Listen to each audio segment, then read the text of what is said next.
Assalamualaikum warahmatullahi wabarakatuh. Ketemu lagi bersama saya, Irma Laita, dalam video pembelajaran.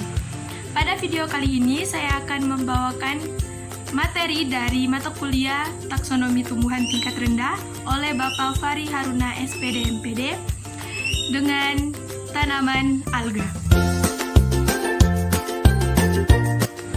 Pertama, saya akan menjelaskan terlebih dahulu apa itu alga. Jadi, alga adalah sekumpulan organisme autotrof maupun heterotrof yang tidak memiliki organ dengan perbedaan fungsi yang nyata. Sebagian besar merupakan fototrof, yaitu memperoleh makanan dengan bantuan foton. Namun, ada pula yang memperoleh nutrisi melalui kombinasi fototrof dengan osmotrof, mesotrof, dan fagotrof. Alga dalam istilah bahasa Indonesia sering disebut sebagai ganggang, merupakan tumbuhan talus karena belum memiliki akar, batang, dan daun sejati. Tumbuhan ganggang merupakan tumbuhan talus yang hidup di air, baik air tawar maupun air laut. Setidaknya selalu menempati habitat yang lembab atau basah. Jenis yang hidup bebas di air, terutama yang bersel satu dan dapat bergerak aktif, merupakan penyusun plankton, tepatnya fitoplankton. Yang melekat pada sesuatu yang ada di dalam air disebut bentos. Jenis yang bergerak aktif mempunyai alat untuk bergerak berupa bulu cambuk atau flagela.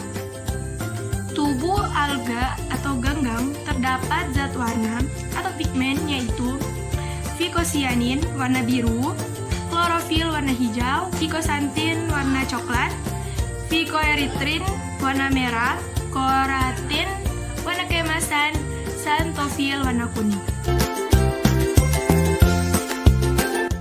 Berikutnya, ciri-ciri alga. Berikut ini adalah ciri-ciri ganggang, yaitu 1. Termasuk organisme eukariotik. Yang kedua, memiliki sifat fotoautotrofik atau fotosintesis. Yang ketiga, ada klorofil dan pigmen fotosintesis lainnya. Yang keempat, memiliki pirenoid. Yang kelima, dapat menyimpan cadangan makanan. Yang keenam, memiliki sifat uniseluler atau multiseluler. Yang ketujuh, memiliki dinding sel atau ada yang tidak memiliki dinding sel. Yang kedelapan, termasuk soliter atau terjajah.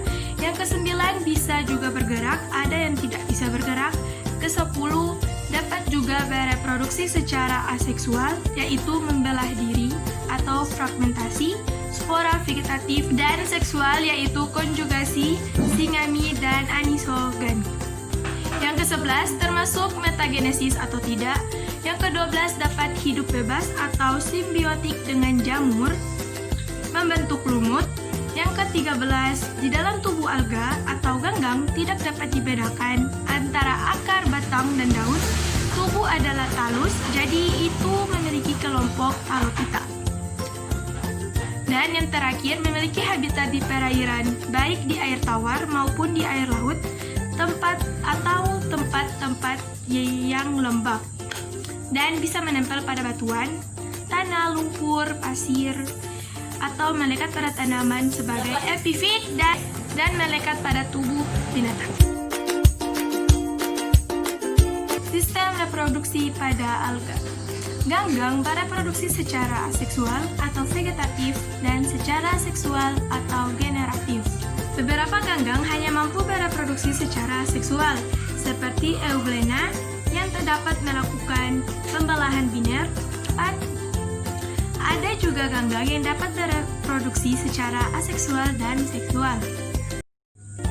Contohnya, Spirogyra. Spirogyra bereproduksi secara aseksual dengan fragmentasi atau pemutusan sebagian tubuhnya, kemudian melakukan secara seksual yaitu konjugasi. Namun, ada juga alga atau ganggang yang bereproduksi baik secara aksesual maupun seksual. Hal ini dilakukan secara metagenesis. Arti metagenesis adalah pergiliran keturunan antara generasi gametofit penghasil sel kelamin dengan generasi sporofit penghasil spora, seperti laminaria dan ula. Masuk ke manfaat alga.